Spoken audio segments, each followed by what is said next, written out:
오늘의 주요 뉴스입니다. 미국 대통령 선거가 120년 만에 최고 투표율을 기록한 가운데 위스콘신과 미시간 등 경합주에서 역전한 조 바이든 후보가 승기를 잡았다는 분석이 나오고 있습니다. 바이든 후보는 승리를 확신한다고 말했습니다. 트럼프 대통령은 우편 투표에 강한 불만을 제기하면서 펜실베니아 등 북부 경합주에 대한 개표 중단을 요구하는 소송을 제기했습니다. 사상 초유의 접전 속에 미 대선이 소송과 재검표 등 혼란 상황으로 빠져들고 있습니다. 어제 하루 코로나19 신규 환자가 125명 발생했습니다. 지역 발생이 108명, 해외 유입이 17명입니다. 수도권을 중심으로 산발적 감염이 계속되는 가운데 충남 천안 콜센터에서 집단 감염이 발생해 방역당국이 긴급 역학조사에 들어갔습니다. 9월 경상수지가 102억 1천만 달러를 기록하면서 5개월 연속 흑자 행진을 이어갔습니다. 반도체와 화공품, 승용차들의 수출이 흑작폭을 키웠는데 경상수지 흑자가 100억 달러를 넘긴 것은 2018년 9월 이후 24개월 만입니다.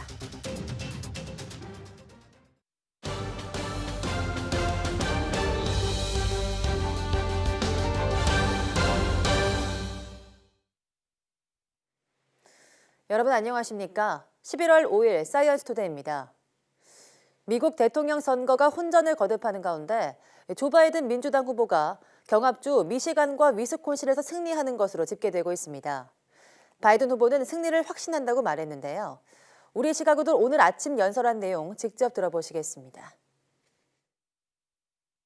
And now, after a long night of counting, it's clear that we're winning enough states to reach 270 electoral votes needed to win the presidency. I'm not here to declare that we've won, but I am here to report when the count is finished, we believe we will be the winners. Now, every vote must be counted. No one's going to take our democracy away from us. Not now, not ever. 네, 반면 사실상 서둘러 승리를 발표했던 트럼프 대통령은 마법처럼 우위가 사라졌다는 말로 우편 투표에 다시 강한 불만을 제기했습니다. 그러면서 앞서 예고한 대로 펜실베니아와 미시간주, 조지아주에서 개표 중단을 요청하는 소송을 제기하면서 미 대선이 대혼전 양상으로 빠져들고 있습니다. 트럼프 대통령이 어제 개표 직후 우편 투표에 대해 소송 방침을 밝힌 연설 내용을 직접 들어보시겠습니다. Frankly, we did win this election.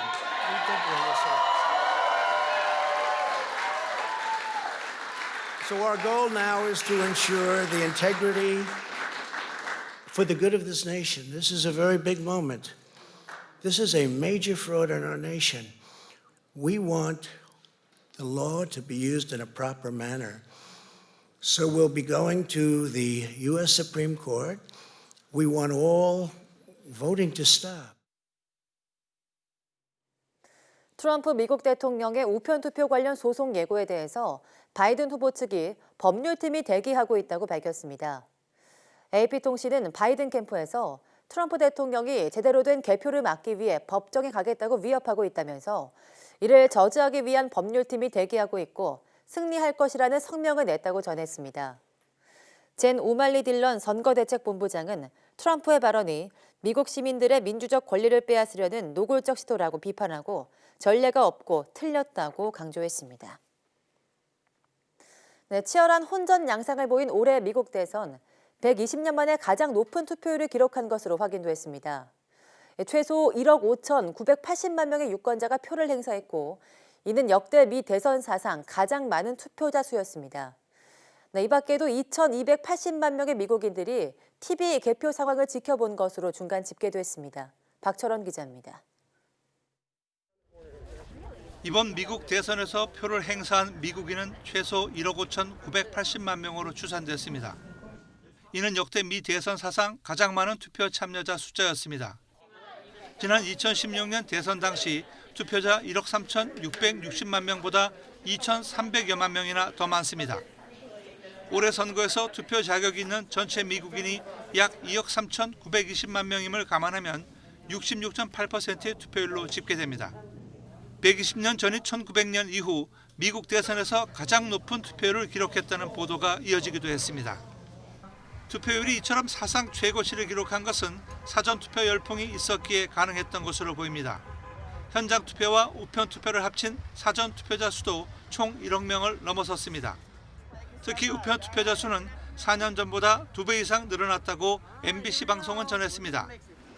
실제로 공화당 지지자는 사전 현장 투표를, 민주당 지지자는 우편 투표를 각각 더 많이 했습니다. 이 밖에도 이번 대선 개표 방송을 지켜본 시청자는 모두 2,280만 명이었다는 중간 집계도 나왔습니다. 시청률 조사업체 닐슨 미디어 리서치는 ABC 방송이 590만 명, MBC 방송이 570만 명, CBS는 440만 명으로 그 뒤를 이었다고 밝혔습니다. 보수적이면서 친트럼프 성향인 폭스가 네 번째로 360만 명을 기록했습니다. 역대 대선 중 최다 시청자 수를 기록한 것은 버락 오바마 민주당 후보가 승리한 지난 2008년 대선 때로 7,150만 명이었습니다. YTN 박철원입니다. 이번 미국 대선에서 대부분의 여론조사는 민주당 바이든 후보가 쉽게 이길 거라고 예상했지만 경합주에서 트럼프 대통령이 강세를 보이면서 치열한 접전이 이어졌습니다. 4년 전 힐러리 클린턴 후보의 당선을 점쳤던 여론조사 기관들은 이번에도 빗나간 예측을 해 신뢰도에 큰 타격을 입게 됐습니다. 보도에 이동우 기자입니다. 미 대선 직전 대부분의 여론조사는 바이든 후보의 낙승을 예상했습니다. 선거 분석 웹사이트 리얼 클리어 폴리틱스에서는 바이든 후보가 50.7%로 트럼프 대통령 43.9%보다 6.8%포인트 앞섰고 로이터 입소스 여론조사에서는 바이든 후보가 8%포인트 우세했습니다. 하지만 막상 뚜껑을 열어보니 여론조사를 비웃듯이 트럼프 대통령이 전통적인 공화당 우세 지역뿐만 아니라 대부분의 경합주에서도 강세를 보였습니다. 펜실베이니아 등 이른바 북부 러스트벨트 3개주는 여론조사에서 바이든 후보가 3에서 6%포인트대 격차로 앞설 것으로 예상했지만 이번에도 샤이 트럼프가 위력을 발휘한 것으로 풀이됩니다. 여론조사 기관은 4년 전의 악몽이 재현된 셈입니다. 지난 2016년에도 여론조사 기관들은 힐러리 클린턴 후보의 승리를 90% 이상 예상했지만 경합주를 모두 석권한 트럼프 후보가 당선되며 망신을 당했습니다. 전문가들은 최근 여론조사에 응답하는 유권자가 현저히 줄어 부정확한 결과로 이어진다고 지적하고 있습니다. 여론조사 기관들은 샤이 트럼프에 대해서 나름대로 보정을 하기 위해 여러 가지 수단을 강구했지만 궁극적으로 답변을 하지 않는 샤이 트럼프를 제대로 반영하기에는 한계가 있었을 것으로 봅니다. 게다가 1억여 명이 사전투표에 참여하면서 출구조사의 정확성마저 크게 떨어졌습니다. 이에 따라 대선 여론조사는 정확성을 높이기 위한 대대적인 개혁을 하지 않는 한 오히려 혼란만 가중시킨다는 비난을 피하기 어려울 것으로 보입니다. YTN 이동우입니다. 폭력 사태가 현실화할 거라는 우려와 달리 이번 미국 대선은 대체로 차분하게 진행됐습니다. 하지만 곳곳에서 산발적인 시위와 유권자 간 충돌이 빚어진 가운데 개표마저 지연되면서 긴장감은 계속되고 있습니다. 부장원 기자입니다. 코로나19와 갑작스러운 투표 방식 변경으로 그 어느 때보다 혼란이 우려됐던 이번 미국 대선. 폭력 사태를 우려해 일부 지역에선 주 방위군까지 배치됐지만 다행히 큰 소요는 없었습니다. 유권자 1억 300만 명 이상이 사전투표를 한 탓에 일부 투표소는 썰렁한 분위기마저 연출됐습니다. All we did was educate them on the ordinance, on the law, and they were very cooperative, so things are going very smoothly. 하지만 개표 결과가 하나둘 나오면서 곳곳에서 산발적인 시위와 충돌이 빚어졌습니다. 수도 워싱턴 DC에서는 투표를 마친 유권자 1000여 명이 트럼프 대통령의 재선을 반대하며 거리 행진을 벌였습니다. Black Lives Matter! Black Lives Matter! Black Lives Matter! Black Lives Matter! 일부 시위 참가자는 경찰차 타이어에 구멍을 냈고 트럼프 지지자로 보이는 여성에게 폭력을 휘두르는 모습도 목격됐습니다. 이에 맞선 트럼프 대통령 지지자들의 맞불 집회가 열리기도 했습니다. I'm here to support our president. I think he's done a fine job Despite the pandemic, despite it all, he's done an incredible job. 사전 투표에 따른 개표 지연으로 당장 당선인 공백이 우려되는 상황입니다. 만약 어느 한쪽 결과에 승복하지 않고 법정 다툼으로까지 이어진다면 미국 사회의 혼란과 분열은 커질 수 있습니다. YTN 부장원입니다. 네, 중국은 미국 대선의 결과나 당락보다는 혼란과 문제점을 부각시키고 있습니다. 중국은 미국 대통령이 누가 당선되든 미국과의 경쟁에 나설 채비를 본격화하고 있습니다. 베이징에서 강성홍 특파원이 보도합니다. 중국 관영 CCTV는 대선 개표 소식보다는 미국 선거제도의 문제점을 집중 보도했습니다. 지지자들이 서로 충돌하면서 대선 때문에 미국이 분열되고 있다는 겁니다. 针对美国社会分歧与裂痕日益扩大，以及总统大选后可能出现的混乱，华盛顿当地已经调集了大批警力。 미국 대선을 아예 정치와 돈이 결탁한 대형 연극이라고 비판하기도 했습니다. 중국 정부의 공식 입장은 아직 신중한 편입니다. 美国的总统选举正在进行之中，结果呢尚未确定。 하지만 미국의 혼란 속에서도 타이완에 대한 무기 판매에는 강력 반발했습니다. 严重损害中美关系和台海和平稳定，中方对此坚决反对。 중국의 이런 입장은 누가 대통령이 돼도 미국의 타이완 정책은 달라질 게 없다고 보기 때문입니다. 시진핑 주석은 상하이 국제수입박람회의 화상 기조연설을 통해 사실상 미국을 비판했습니다. 不应该任由单边主义、保护主义破坏国际秩序和国际规则，而要以建设性姿态改革全球经济治理体系。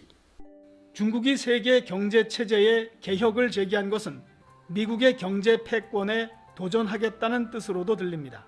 미국 대선의 당선자가 아직 확정되지도 않은 상황에서 중국은 미국과의 경쟁을 위한 대비를 서두르고 있습니다. 베이징에서 YTN 강성웅입니다.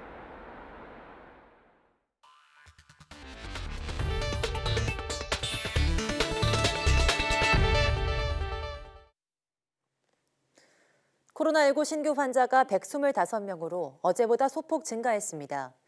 중앙방역대책본부는 오늘 0시 기준 국내 확진자는 27,050명, 사망자는 1명 늘어난 475명이라고 밝혔습니다. 지역 발생은 108명으로 수도권에서만 72명이 확인됐습니다. 서울 46명, 경기 23명, 인천에서 3명이 감염됐고 충남에서 23명이 확진됐습니다. 충남 천안에서는 콜센터 집단 감염이 새로 발생해 여기서만 확진자 20명이 나왔습니다. 이 밖에 경남 5명, 부산 3명, 대구, 대전이 각각 2명, 강원이 1명입니다. 신규 해외 유입은 17명으로 이 가운데 6명이 입국자 검역에서 확인됐습니다. 위중증 환자는 2명 줄어 누적 51명이 됐습니다. 방역당국은 지난 주말 헬로윈 등의 영향이 아직 드러나지 않은 가운데 고 이건희 회장의 장례식장을 취재한 기자가 양성 판정을 받은 사실에 주목하고 이 기자와 접촉한 사람들 위주로 코로나19가 확산하진 않을까 촉각을 곤두세우고 있습니다. 네, 충남 천안의 한 콜센터에서 코로나19 집단 감염이 확인됐습니다. 충청남도는 천안시 신부동의 한 콜센터에서 1차로 직원 19명이 추가 양성 판정을 받았고 검사 결과에 따라 확진자가 늘어날 수 있다고 밝혔습니다. 이들은 어제 감염이 확인된 40대 직원과 접촉이 확인돼 검사를 받았습니다. 천안시는 콜센터가 위치한 건물에 입점한 점포 14곳 관계자들을 모두 검사받도록 했으며 확진자들의 이동 동선을 조사하고 있습니다. 삼성그룹 이건희 회장 조문을 다녀왔다가 코로나19 검사 대상이 됐던 정관계 인사들이 대부분 음성 판정을 받았습니다. 어제 국회에 출석했다가 검사 대상이란 통보를 받고 자리를 떠났던 홍남기 경제부총리 겸 기획재정부 장관과 김현종 청와대 국가안보실 2차장, 은성수 금융위원장과 조성욱 공정거래위원장 모두 검사 결과 음성이 나왔습니다. 정치권도 국민의힘 주호영 원내대표와 국민의당 안철수 대표, 원희룡 제주도지사 등이 음성 판정을 받고 업무에 복귀했습니다. 검사 대상에 오른 정관계 인사들은 지난 26일 이건희 삼성그룹 회장을 조문했는데 코로나19 확진 판정을 받은 기자와 동선이 겹친 것으로 확인됐습니다. 정관계 인사들이 대거 코로나19 검사를 받고 자택격리에 들어가면서 어제 국회 상임위 일부가 조기 산회하는 등 업무 차질이 빚어졌습니다. 네, 얼마 전 타이어뱅크 사건처럼 대기업 계열의 타이어 전문 업체에서도 고객 차량의 휠을 고의로 망가뜨렸다는 제보가 들어왔습니다. 매장 팀장이 2년간 휠을 상습 훼손하고 판매 실적을 올렸다는 건데요. 해당 동영상을 YTN이 확보했습니다. 손효정 기자입니다. 타이어와 자동차 부품이 널려 있는 매장 안. 직원이 타이어 위에 한쪽 다리를 올린 채 파이프를 지렛대 삼아 힘껏 휠을 꺾어 내립니다. 차를 맡긴 손님이 잠시 눈을 돌린 사이 타이어 휠을 일부러 망가뜨리는 겁니다. 한두 번 해는 솜씨는 아닌 것 같고요. 너무 자연스럽게 하잖아요. 특수공구를 맞는 데다가 안쪽을 건드렸는 얘기는 안쪽은 상처날 수가 없는 곳이에요. 거기다가 힘을 가해서 이렇게 하고 있다. 바깥쪽으로 한다는 거는 상처를 내기 위한 거죠. 피해 차량은 더 있습니다. YTN이 입수한 관련 사진만 여러 장입니다. 해당 직원은 지난 2018년 5월부터 팀장직을 달고 일하고 있습니다. 여자분들이나 이제 만만하신 분들, 이제 착하신 분들, 그런 분들 들어오시면 이제 주행 중에 이제 뭐 앰프 파진데 포토홀이나 그런 데 빠져가지고 휠이 씌었다. 뭐 그렇게 판매를 하시더라고요. 한 이틀에 한 번 꼴로 10분의 2 정도? 취재진은 매장을 찾아가 팀장에게 직접 물었습니다. 그런 적 없다고 답하는가 싶더니 말해주면 아느냐고 말을 돌리다가 휠을 뭐 해서 그래요, 제가. 그러니까 바닥에 있는 상태에서 저거 해가지고 할 수가 없다니까요. 저기 보면 이게 휠인데요? 휠이라고 했잖아요. 네, 휠을 그러면은 어떻게? 나름 알아요? 욕설을 퍼부은 뒤 차를 타고 가버렸습니다. 그럼 휠 훼손하는 거로 나가도 되는 거예요? 그러니까 제가 여쭤보면 YTN 손효정입니다. 네, 고의로 휠을 훼손한 팀장은 타이어뱅크에서 일하다 판매 실적이 좋다는 이유로 영입된 것으로 알려졌습니다. 지금까지 2년 넘게 일하면서 해당 매장의 휠 판매량은 5배 가까이 늘었다고 합니다. 손효정 기자가 계속해서 보도합니다. 팀장인 A씨는 얼마 전 휠 고의 훼손 사건으로 무리를 빚었던 타이어뱅크 출신입니다. 매출 실적이 좋다는 이유로 2년 전 지금의 매장으로 영입됐습니다. 타이어뱅크에서 근무하셨다고. 해당 매장은 A씨가 오기 전에도 한 달에 평균 300~400명의 손님이 이용할 만큼 매출이 높았습니다. 그런데 A씨가 팀장으로 온 뒤 휠 판매량은 5배 가까이 늘어난 것으로 알려졌습니다. A씨가 일부러 휠을 망가뜨려 매출을 늘렸고 사장도 이걸 알고 있다는 말도 있습니다. 애초에 이제 그렇게 잘 파는 거를 이제 알고 이제 조심해라라는 말씀만 하시고 다른 얘기는 안 하셨던 걸로. 이에 대해 사장은 모른다는 답만 YTN 취재진에게 반복했습니다. 저는 외부 일을 많이 봐서 매장 일은 잘 모르니까 지금 제가 외부에 있어서 확인이 안 되거든요. 업체 한 곳이나 직원 한 명의 일탈을 넘어 타이어 업체들의 잘못된 관행은 아닌지 대대적인 조사가 필요해 보입니다. YTN 손효정입니다. 9월 경상수지가 24개월 만에 100억 달러가 넘는 흑자를 기록하면서 5개월 연속 흑자를 기록했습니다. 한국은행이 발표한 국제수지 잠정 통계를 보면 지난 9월 경상수지는 102억 1천만 달러, 흑자를 기록해 흑자폭이 1년 전보다 24억 5천만 달러 증가했습니다. 경상수지 흑자 규모가 100억 달러를 상회하기는 2018년 9월 112억 4천만 달러를 기록한 이후 24개월 만입니다. 우선 상품 수출입 차인 상품 수지 흑자가 102억 2천만 달러로 지난해 9월보다 33억 2천만 달러 증가했습니다. 코로나19 여파로 위축됐던 수출과 수입이 지난 2월 이후 7달 만에 1년 전보다 증가세로 전환했는데 수출의 경우 반도체와 화공품, 승용차 등을 중심으로 큰 폭으로 증가했습니다. 서비스 수지는 20억 4천만 달러 적자를 기록했지만 1년 전 22억 6천만 달러에서 적자 폭이 축소됐습니다. 정부가 코로나19 확산으로 잠정 중단했던 숙박 여행 상품 할인 쿠폰을 어제부터 다시 지급했습니다. 중대본은 관계기관과 협의해 코로나19로 타격을 입은 관광업계를 돕기 위해 해당 쿠폰 발급을 재개했다고 밝혔습니다. 야놀자나 11번가 등 24개 온라인 여행사에서 쿠폰을 내려받아 국내 숙박시설에 예약하면 최대 4만 원까지 숙박비를 할인받을 수 있습니다. 숙박비가 7만 원 이하인 숙소는 3만 원, 7만 원 이상인 숙소는 4만 원을 각각 깎아줍니다. 이용 가능 기간은 크리스마스와 연말 연시 등 성수기를 제외하고 11월 4일부터 12월 23일까지입니다.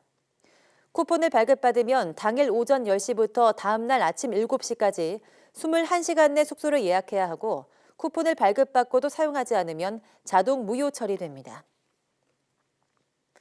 네, 지난 1월 검사 행사를 하는 전화금융사기단의 20대 취업준비생이 속아 극단적 선택을 한 일이 있었는데요. 전북 지역 폭력배가 주축이 돼 중국에 사무실을 차리고 벌인 짓으로 드러났습니다.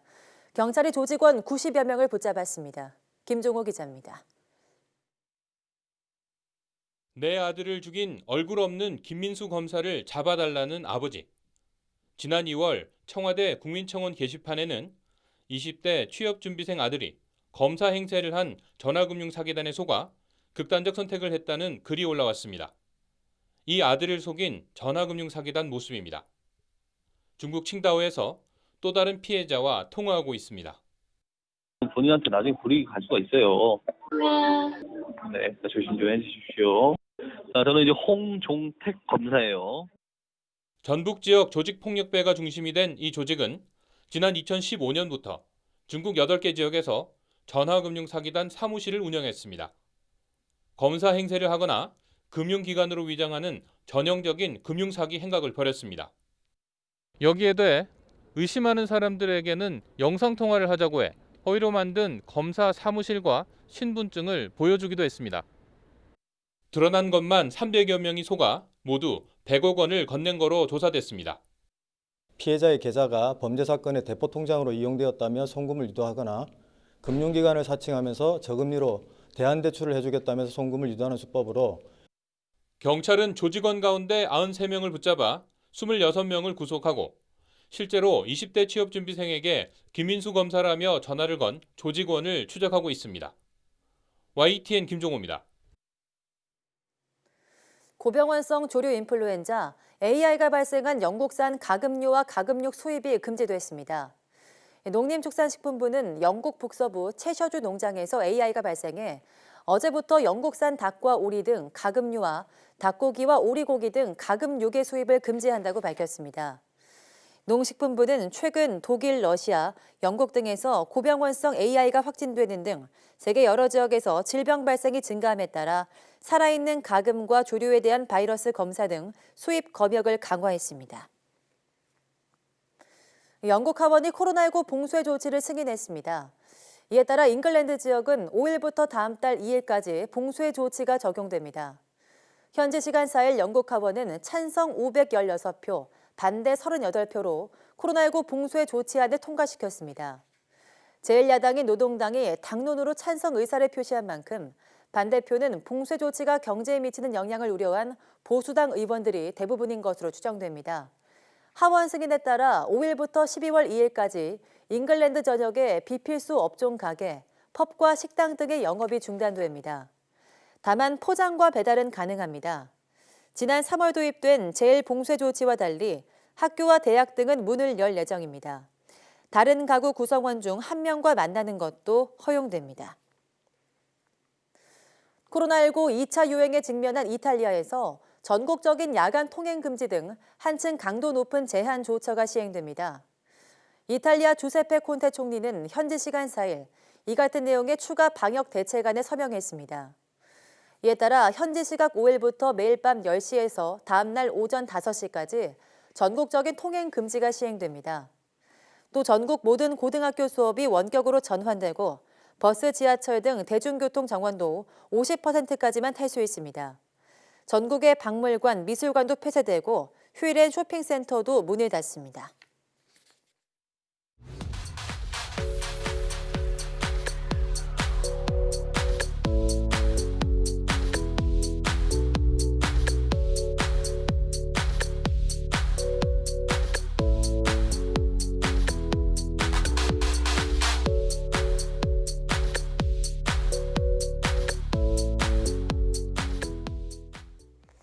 네, 3D 프린팅 기술은 제조업이나 의료, IT 분야 등 다방면에서 활용이 돼 21세기 연금술이라고 불리고 있는데요. 단순한 입체 구조물을 만드는 것을 넘어 전자부품을 만드는 3D 프린팅 기술이 개발됐다고 합니다. 오늘 오후 사이언스투데이 과학의 달인에서는 3D 인수의 전자기술 연구에 힘쓰고 있는 한국전기연구원 설승권 책임연구원과 함께 이야기 나눠보겠습니다. 많은 시청 바랍니다. 함께해 주신 여러분 고맙습니다.